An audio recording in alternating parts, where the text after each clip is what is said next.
But we're doing straight talk. Right now it's straight talk, and it's not about the movies, and I'm going to talk a little bit about Cuba here. You'll be able to read, you can read right now, something that I wrote for the Miami Herald, and it'll be on ESPN.com shortly. This is a big celebration. It's a big American celebration. ESPN, Derek Jeter, President Obama. There was a punch to the stomach I felt yesterday, just seeing, everybody, historic visit, and then President Obama waving as he gets into, a vehicle to fly to Cuba. And I really do think that America either doesn't understand what's happening here, doesn't care to, doesn't want to, and is just sort of celebrating normalized relations, which I get. It would be better if we could help communism with democracy. It would be better if Cuba had a free press, if Cuba had elections, if Cuba had anything other than communism. But just so that you understand, so that we're clear on this, I understand that the embargo didn't work, that something new has to be tried. The frustration is this, Stugotz, and this is the largest frustration, and it hurts. It hurts. What are we getting back? What are the Cuban people getting? Because even the most adamant of exiles would tell you they're okay with all of this if the Cuban people are going to suffer less, but they do not believe that a government built on lies and on killing will give us or their people anything. And so what you get here, and what is a punch in the face to Miami and to Cubans, is, wait a minute, we're flying to shake that hand? We're sending our president to shake that hand? Derek Jeter is going to shake that hand that has the blood of our people on it. What do we get? Because we've choked that country and that island with the embargo for 5 decades for its policies and its lack of civil rights. Are we really filling government leader pockets with a new port of call? Is that where? And I'll be interested to see what Obama says while he's over there, because maybe he hits him hard with, and this is what we want now. We're here. We're playing baseball. We brought America here. Well, soon there'll be a Starbucks, and cruise ship stock is going up all over the place because you got another vacation site. I'm hoping to hear this week from him, not just photo ops, not, hey, historic president shaking hands. I'm hoping to hear from him. And now this is what we want. How are you going to feel if you don't hear that from him? More hurt. Yeah. And kind of betrayed, because this isn't a photo op, man. And many of you are writing in, hey, we still go to Germany. Man, the people who ran Germany aren't in charge still. Which part are you not understanding about this? So many people are saying to me, well, we still go to Germany despite its past. Yeah, Hitler's not in charge there anymore. You wouldn't if he were. You wouldn't be playing baseball games with him. But you're a reasonable guy. Most people, I'm not excusing this, I'm just explaining it. Most people, it's hard for them to feel other people's pain, is it not? Well, I'm explaining it. It's hard for you to care about someone else's pain the way you care about your own pain. So, understood. Yep. And so I'm explaining it to you. Stugotz, I'm telling you, I'm not that emotional. Every time I write about Cuba, I cry. Yep. Every time. And it's not because of me. Man, all I've known is freedom. But do you know how my parents and grandparents had to suffer to give it to me? I know they suffered a lot. My grandparents are dead. Castro and that regime outlived them. My parents are old. And they've got to watch this. And Stugotz, it's one thing. It is one thing to have to watch this. It's another thing entirely to have to watch it and see America applaud it. That's the part that feels loneliest. That is the part that hurts. And it's okay to applaud it if you understand what you're applauding, but don't just applaud another party, because this is meant to celebrate America and to celebrate baseball. And I get it. I get that part. And I'm not unreasonable, and I'm not filled with rage, and I'm not filled with fury about this. If it helps the Cuban people, of course, enough suffering for them. But you're having doubts as to whether or not it's going to help How the Cuban can you people. not doubt? Of course. Man, look, my mom. Look. My mom, all right, visiting her brother in prison. Okay? The guards making fun of her, insulting her, touching her. My uncle in prison for a decade for merely having different politics than the government. Keep in mind, students and intellectuals were killed there for believing in elections, for believing in a constitution. Killed, not jailed, killed. My father in jail, my uncle in jail for a decade. My mom going to visit him, walking past firing squad walls covered in fresh blood, wondering, is that my brother's blood? As she goes to visit. That's still in charge.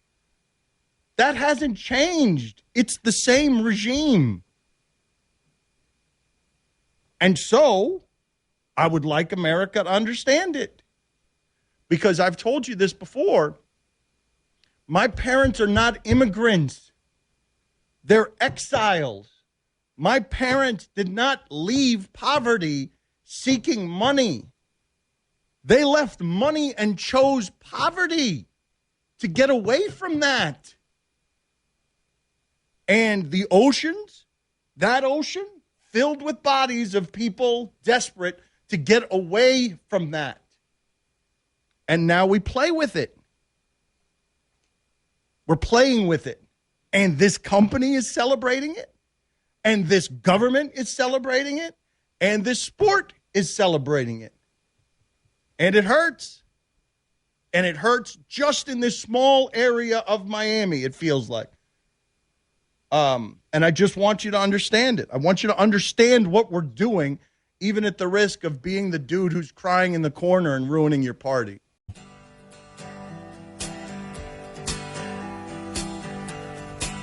Straight Talk Wireless, nationwide coverage on America's largest and most dependable networks. ESPN Radio is presented by Progressive Insurance. Aaron Paul going to join us. Very excited for that. At noon Eastern on the Shell Pennzoil Performance Line. Do your engine a favor. Make the switch to Pennzoil Synthetics. Made from natural gas and designed for complete protection. Pennzoil Synthetics are pure performance. Trust me when I tell you that all of that is uncomfortably personal and it is uncomfortably emotional for me. I'm sorry if my tone gets bad. That's always a problem. Getting hit from every angle with Dan, you're nothing but a fat-sucking stench beast.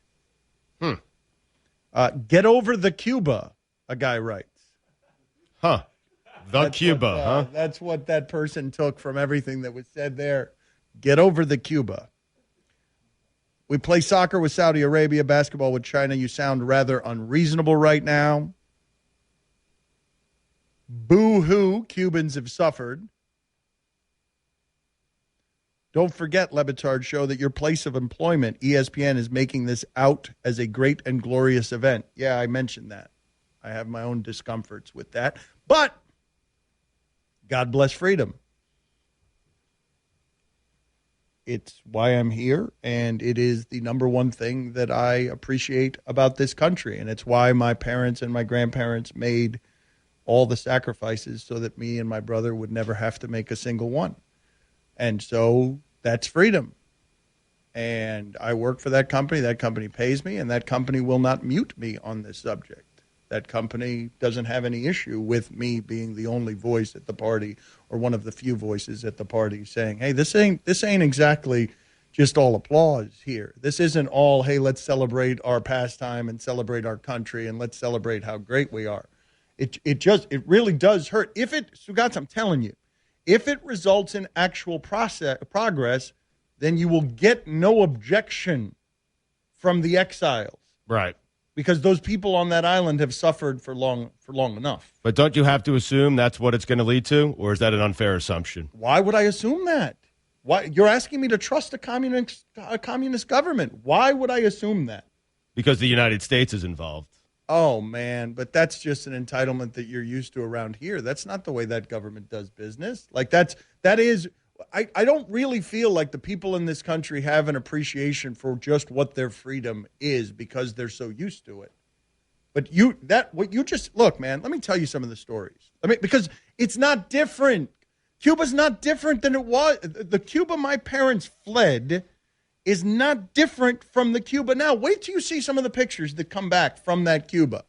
1950s Russian Ladas are the dominant automobile. Wait till you see the pictures. You will see it's stuck rotting in the 1950s. But let me explain to you so that you understand it, because I really don't feel like people understand it. It's not different now. It's the same regime, same practices, okay? Here are some of the stories. My mother's phone was tapped. The neighborhood had spies that could come into your house whenever they pleased to see what you were doing and take your stuff. My mother was put on an airplane when she was 16 years old. And keep in mind, you've got girls who are 12 now? Yep, 12 years old. Imagine this, okay? Imagine 4 years from now sending your kids, because you're so afraid of what's happening in your country, people coming into your house whenever they feel like it, phones tapped, a brother in prison for nothing. Daughter chased through the streets by militia with chains because she was going to a church service for intellectuals who were killed for believing in an election and a constitution. Imagine 4 years from now putting your daughters on a plane and sending them to a country where they don't speak the language. Hey, go at it. Can't imagine. Okay. Well, that's what it was. My grandmother put my mother on a plane and said, here, get on this plane. I don't want both of my children imprisoned because you keep going to masses for the people who have been executed for believing in a constitution and an election. They thought they would see each other 3 months later. It took 12 years. And they got lucky that it only took 12 years, that they saw them at all, that they got back together at all. It's the same Cuba. Like, if you see just imagine where you have to be in life to say, you know what I'm going to do? I'm going to go ahead and I'm going to make a boat out of tires and whatever, and I'm going to see if this works. Right. Me and my family are going to be on a boat made of tires, and we'll see if we get to the other side. Maybe we won't, but it's worth the risk. I understand what you're saying. It's the same Cuba now, but aren't you hopeful that it'll be a different Cuba 1, 2, 3 years from now? I mean, here's the thing, Stugotz, right? Maybe this instigates change, and maybe it doesn't. And now where are we? We're just giving money to the people in charge that we've been choking out of money for 50 years with an embargo. And we're going to them to do it. Like, this is a win for Fidel Castro. This is a win for the Cuban regime. And my grandparents had to die and got outlived by him and his regime. And my parents are old, and they have to watch it. I mean, if you want to, like, I'm going to use these platforms this week to talk about it in a way that's probably going to bore you, and it's going to get tedious to you, I imagine. But I'm thankful for those platforms because my mother has been she's been a mess, man. She's got post-traumatic stress disorder. Like, my mother's a mess watching some of this stuff, and that's a strong woman, man. And the part that is most hurtful to her is that she feels like America does not understand.